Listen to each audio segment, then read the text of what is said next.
Hello. Hello, હા. રામોદ વાળા ભાઈ બોલો છો? મનસુખભાઈ? હા. તમે રાઠોડ નાયતના પ્રમુખ છો? ના ના. તો તમારે ક્યાંક માને પાતો તમારું કાંઈક બગાય એવું હોય તો વાત કરી. મારો ક્યાંય મને પ્રમુખ બરમુખ કાંઈ નથી. બધા ઓમાં સાયમાં માખણ તરીકે ફૂહિયારી તરીકે રાખ્યો. પ્રમુખ તરીકે રાખ્યા ને? ના ના, ફૂહિયારી તરીકે. પણ તો તમે ગમે ત્યાં વાત કરો તો કાંઈ બકાળ બકશે હે? તો કોઈ બી કોઈ અવળો હાલતો એને સીધો કરવા માટે તમે કાંઈ કરી શકશો? અવળા હાલે એને સીધા કરશો? હા બોલો બોલો. હા હા થઈ જાય ને. અમારા દીકરાની દીકરી હા હા. અમારા દીકરાની દીકરી સંજય નાનજી નો છોકરો લઈ ગયો, 1 વર્ષ થઈ ગયું તો લગ્ન આપતો નથી. ઘડી પછી રિંગ કરું. હે?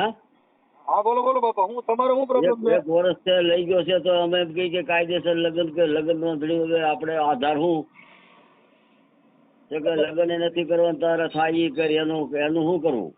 કોણ એમ કે? એ સંજય નાનજી દાફડા સરભડાનો.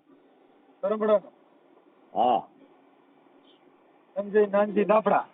હા, સંજય નાનજી દાફડા ને એનો છોકરો આદેશ સંજય. એટલે તમારે શું હગામાં થાય? અમારે કાંઈ હગો નહીં, કાંઈ લેવાય દેવા નહીં ને છોકરાને ભગાડી ગયો, 1 વર્ષ થયું છે. અત્યારે કાયદેસર અમે કહેવા માંગીએ કાયદેસર લગ્ન કરવા નાત રિવાજે. હા. તો કે કાંઈ નથી કરવું તારે થાય ઈ કરે. સરકારે શું કરી લે? કોઈ નાતનો માણસો મોટો આવશે તો શું કરી લે? મારે કોઈને હું માથાભારી માણસ છું કે એમ નહીં. તમારે નાયત રીત રિવાજ કરવા એટલે મતલબ તમારે દેશ દાપા લઈને ફસી દેવી છે. હે? આપડે દેશ બેસ બાકી રહી ગયું બધું લ્યો તો પરિણાવી ગયું એમ થાય ને. એટલે કાયદેસર લગ્ન નાતમાં ભલે ની ફોર્મ ભરી દે આપણે સમૂહમાં ગમે ત્યાં કરે. આપણે એટલે પણ આપણે નાયત રીત રિવાજ તમારું ગામ કયું છે? અમારે ધૂળી આગળિયા ના સરભડાના. હા, એટલે મતલબ આપણે ન્યાનો જે કાંઈ તમારા પંચનો રીત રિવાજમાં કે દેશ કેટલો હાલે છે? દેશનું ભલા માણસ ક્યાં જોવાનું? જે પોગડી દે પણ સમૂહમાં કામ કરવાનું, નાત રિવાજે કામ કરવાનું. એમ નાત રિવાજે જે હાલ છે એ નાત છે. સમજી ગયો, પણ ઈ લોકોને કદાચ દેશના હિસાબે કહેતા પણ તમારું ન્યાનો ધારો શું હાલે છે તો આપણે વાત કરી શકીએ ને. અમારે ધારો હલકા મલકું 1.5 લાખ ને વધારે 2 લાખ છે દીકરીના. હા હા તો થઈ જાય. તો પછી તો ગોઠવાઈ જાય. એ તો માપા કહેવાય. પણ તો તમે એને સમજાવો તો થાય. એમ નહીં. કદાચ મારી વાત સાંભળો કે નાયત રીત રિવાજ ન હોય, નાયત નો ખાલી દેશ એમ નામ દઈ દે તો લઈ ગયો ન હાલે? હે? એને કે ભાઈ ખાલી દેશ દઈ દે, ભલે લગ્ન ન કરી કાંઈ નહીં. પણ એમે માનતો નથી. દેશે દેવું નથી. તારી પરાયણે આવીને અમારે રાખવી પરાયણે તારે થાય ઈ કરી લે લ્યો. એમ નહીં. તો પછી મારી વાત સાંભળો કે આપણે દેશના પૈસા દઈ દઈએ તો પછી જ વાંધો નથી ને? તોય વાંધો નથી. પણ એક તો આપણે બોલતા ચાલતા થાય એમ. હા, એ તો પૈસા સમાધાન તો થઈ જાય ને, સમાધાન થઈ જાય એમ. હા, અટણ મૂળ આપણે જે કાંઈ દેશનું બાકી રહી ગયું છે ત્યાં લગન આપણે બોલીએ તો ખરાબ લાગે. હા હા, તો બરાબર. તો એ તમને જે રીતે ગોઠે એ કરો ને એને વાત કરો. તો હું એને 1.5 લાખનું કહી દઉં કે 2 લાખનું? 2 લાખનું કયો નથી, 1.5 આવશે. તમારી દીકરી નામ શું છે? જાગૃતિબેન લાલજીભાઈ સોલંકી, ધૂળી આગળિયા. ધૂળી આગળિયા. ઓકે. અને લખી લો. આપણે પછી સમૂહમાં લગ્ન ન કરો તો હાલે? પછી કાંઈ જરૂર નથી? પછી કાંઈ નહીં. હાલો નહીં તો આપણે સમાધાન તો થયું. દીકરી ઘરે જાય આવી માથે હાથ ફેર ભાઈ. હા હા, એવું કરવાનું છે. અને ઓલું તમે આ દેશ બાકી છે ને આપણે માથા હાથ ફેરવીએ તો ખરાબ. હા, ખરાબ લાગે. હવે સમજીએ ભાગેલી દીકરી ઘરે જાય આપણે ભોઠામાં નાખતા પાડું.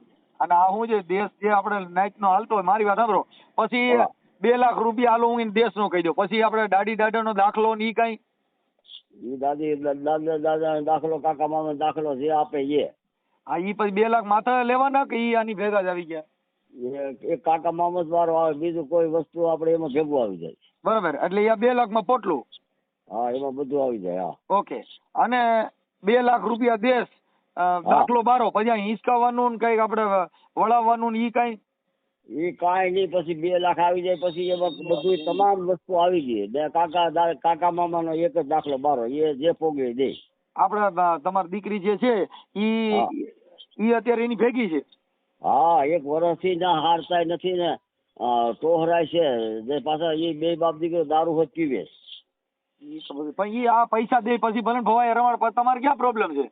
પણ સમાધાન કરે તો ને પૈસા દે તો ને બેઠક કરે આપણે ભલે ની 5 જણા જ્યાં આવી 5 જણા અહીંયા આવી સમાધાન કરીએ એમ. હા તો ઈ થઈ જાય. હા તો એ તમારી થાય એમ હોય તો કરો ની ભાઈ. નકર રામા મંડળ રમશે પછી મને ન કહેતા. હા પછી નહીં કહું તમ તારે. આ 2 લાખ દઈ દઈએ હા પછી રામા મંડળ રમત એમાં તો નથી ને? નહીં પછી તો આપણે કે અમારે સમાધાન, અમારે કોઈ બાબત તકલીફ નથી, અમારી દીકરી અહીંયા દીધી છે. આનો મતલબ આપણે આ દેશ દાપા બાકી રહી ગયા ને મારા દીકરા લઈને બેસી ગયા ને કાગડો હા, પતંગ હા. ઉપાડી ગયો એવું થયું. આ દેશ દાપા રહી ગયા બાકી એવું જ કહેવાનું છે. હા કાંઈ વાંધો ને હવે આપણે દેશ દાપા આટું થઈને આને ગમે એમ કરીને આપણે 2 લાખ રૂપિયા લઈને તો જ સમાધાન કરવાનું, નકર કરવાનું નહીં. પછી ગમે ઈ આવે તો જો પછી હું વાત કરું અને રૂપિયા નો દે સમાધાન નો થાય હો. હા નહીં તો તમને ફોન કેમ કરું કે આપણા ને. જે પૈસા આટું થઈને જે દીકરીનું થવું હોય થઈ રહે, બાકી આપણે પૈસા નો દઈએ ને તો કોઈના બાપને હારવાનું નહીં. એમ નથી, દીકરીનો લગ્ન નોંધણી તો ન થાય ને પછી. પણ તમે આખી વાત સમજતા ને કાલે આપણે દેશ દાપો નો દઈએ ને પછી તમે કોરો સમાધાન કરો તો મારી આબરૂ માં આણે જાય ને. લગ્ન નોંધણી તો નોંધવી પડે ને. હા બસ પૈસા દઈ દે ને પછી ભલે જે કરે ઈ, ભલે રામા મંડળ રમાડે, આપણે કઈ લેવા દેવા. પછી તો આપણે પર્સ ને નાચ ને પર્સ વજીતી કહેવાય કે અહીંયા દીકરી દીધી એટલે અમે. અને આમાં હું આગળ નાઈટ પૂછે કે પૈસા વગર કેમ થઈ ગઈ, ખરાબ લાગે ને. આપણે લગ્ન પત્રિકા બધું છાપીને લગ્ન નોંધણી કરાવી નાખી. હા બસ સમજાઈ ગયો આખી વાત. મૂળ અટાણે વાંધો આપણે દેશનો પીડ્યો છે. દેશના પૈસા થઈ ગયા પછી ગમે તે કરે.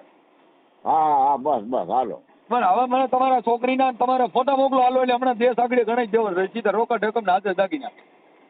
હે તમારો ફોટો મોકલો ને છોકરીના ફોટા મોકલો. હા કઈ મોકલો? હવે હું ઘરે જાઉં ત્યાં 12 ગામ શું ઘરે જાઉં ને તો મોકલું. એટલે પણ તો વાર લાગી જાય બાપા. અહીં તો તરત હોય. અહીંયા અમારી પાસે તમારે તૈયાર કરીને ફોન કરવાનો, ફોન જ નહીં કરવાનો. ઉભો રહો હું જરાક જોઉં મારા ઓલા ખિસ્સામાં હોય ને તો ફોટા જોઉં ઘડીક. આ ફોટો કોઈ ત્યાં ભણેલ ગણેલ હોય ને જો નાખી દે. આપણે 2 લાખ રૂપિયા દે, દાઢી દાડો વાળા, ઘોડિયા ને ઈસકો નાખવાના, પાદર વળામણું બધું આમ આવી ગયું. આ મારો ફોટો